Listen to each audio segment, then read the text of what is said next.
ಕುಟುಂಬ ಯಾವುದು ಇರಲ್ಲ ಬಿಜೆಪಿಲಿ ಅಂತ ಹೇಳ್ತಾರೆ. ಹಗಲುಗನಸ ಆಯ್ತಣ್ಣ. ಈಗ ಕೆಲವರಿಗೆ ರಾತ್ರಿ ಕನಸು ಬೀಳ್ತಾವೆ, ರಾತ್ರಿ ಹೊತ್ತು ಕನಸು ಬೀಳ್ತಾವೆ.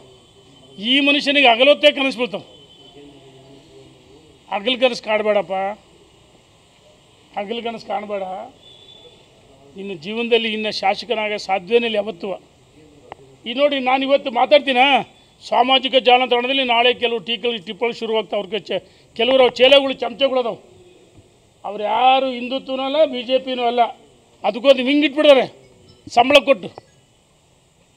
ಆ ಸಾಮಾಜಿಕ ಜಾಲತಾಣದಲ್ಲಿ ಅವ್ರು ಟಿಪ್ಪಣಿ ನಾನು ನೋಡೋದಿಲ್ಲ, ಅವ್ರು ಟೆಲಿವಿಷನ್ಗೆ ಓದಿಲ್ಲ, ಉತ್ತರನೂ ಕೊಡಲ್ಲ. ಕೆಲವ್ರು ಹೇಳ್ತಾರೆ, ಅಣ್ಣ ಅವು ಅಲ್ಲೆಲ್ಲೆಲ್ಲಿರ್ತಾವೆ ಪುಡಿ ಪುಕ್ಕಗಳು, ಯಾಕೆ ತಲೆ ಕೆಡಿಸ್ಬೇಕಂತಾರೆ, ಯಾವ್ಯಾವ ಮಾತಾಡ್ತವೆ. ನಾನು ಹೇಳೋದು ಇನ್ನು ಮುಂದಾದ್ರು ಅಭಿ ಪಾರ್ಟ್ನರ್ಶಿಪ್ ಫರ್ಮ್ ಸ್ಟಾರ್ಟ್ ಮಾಡಬೇಕಾ ಅಥವಾ ಪ್ರೈವೇಟ್ ಲಿಮಿಟೆಡ್ ಕಂಪನಿ ಸ್ಟಾರ್ಟ್ ಮಾಡಬೇಕಾ? ಕನ್ಫ್ಯೂಷನ್ ಯಾಕೆ? ಒಬ್ಬ ಎಕ್ಸ್ಪರ್ಟ್ ಜೊತೆ ಮಾತಾಡು. ಎಕ್ಸ್ಪರ್ಟಾ? ಎಲ್ಲಿ? Boss Vala. B the boss.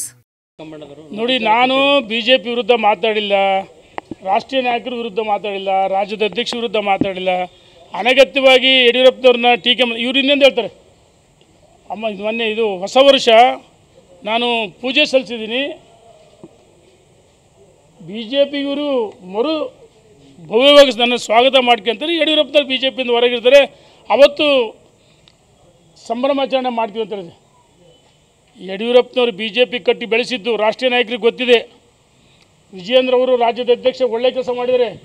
ಯಡಿಯೂರಪ್ಪನವರು ನೋಡಿ, ಕೇರಳ, ಆಂಧ್ರ, ತೆಲಂಗಾಣ, ತಮಿಳುನಾಡು ಅಲ್ಲಿ ಭಾರತೀಯ ಜನತಾ ಪಾರ್ಟಿ ಇನ್ನೂ ಬರೋಕ್ಕಾಗಿಲ್ಲ, ಶಕ್ತಿ ಇನ್ನೂ ಕಡಿಮೆ ಇದೆ.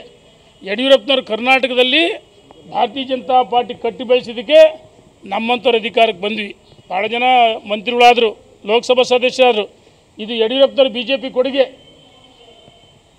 ಅಟಲ್ಜಿಯವರು, ಅದ್ವಾನಿಜಿಯವರು, ಸುಷ್ಮಾ ಸ್ವರಾಜ್ಯವರು, ಉಮಾ ಭಾರತಿಯವರು ಯಡಿಯೂರಪ್ಪನವ್ರು ಯಾಕೆ ಇದು ಮಾಡಿ ಇಷ್ಟಪಡ್ತಿದ್ರು? ಅವರ ನಾಯಕತ್ವ, ಸಂಘರ್ಷ. ಅದೇ ರೀತಿ ನರೇಂದ್ರ ಮೋದಿಜಿಯವರು, ಅಮಿತ್ ಶಾಜಿಯವರು, ನಡ್ಡಾಜಿಯವರು ಯಡಿಯೂರಪ್ಪನ ನಾಯಕತ್ವವನ್ನು ಇಷ್ಟಪಡ್ತಾರೆ. ಸುಮ್ಮನೆ ಅನಗತ್ಯ ಟೀಕೆ ಮಾಡಿ ದೊಡ್ಡವರಾಗಲ್ಲ. ನಿಮಗೆ ಉಚ್ಚಾಟನೆ, ಕೆಲವರು ಸ್ಟೋರಿಗಳನ್ನು ವಿಶೇಷವಾಗಿ ಪ್ಲಾಂಟ್ ಮಾಡ್ತಾರೆ. BJPಗೆ ನಷ್ಟ, ಮೈನಸ್. ಯಾವ ಮೈನಸ್ಸು ಇಲ್ಲ.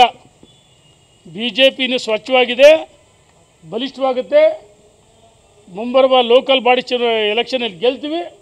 ಮುಂದಿನ ವಿಧಾನಸಭಾ ಚುನಾವಣೆಯಲ್ಲಿ ನಾವು ಗೆಲ್ತೀವಿ. ಮತ್ತೊಂದು ವೇಳೆ ವಾಪಸ್ ಕರ್ಕೊಂಡ್ರೆ ಸರ್, ಅದು ರಾಷ್ಟ್ರೀಯ ನಾಯಕರ ತೀರ್ಮಾನ. ಪ್ರತಿ ದಿವಸ ಟೀಕೆ ಟಿಪ್ಪಣಿ ಮಾಡಿ ಯಾರು ಕರ್ಕೊಂತಾರೆ?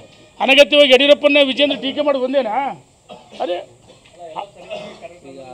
ಅದೇ ಅಮಿತ್ ಶಾ ಆಗಿರ್ಬೋದು, ಮೋದಿ ಅವರಾಗಿರ್ಬೋದು, ಅವರೇ ಕರ್ಕೊಂಡು ಹೋಗ್ತಾರೆ ಅಂತ ಹೇಳ್ತಾರಣ್ಣ. ನಾನು ಹೇಳಿದ ಹಗಲ್ಗನಸಲ್ಲ. ಈಗ ರಾತ್ರಿ ಕನಸುಗಳು ಕೆಲವ್ರಿಗೆ ಬೀಳ್ತಾವೆ, ಇವ್ರಿಗೆ ಹಗಲು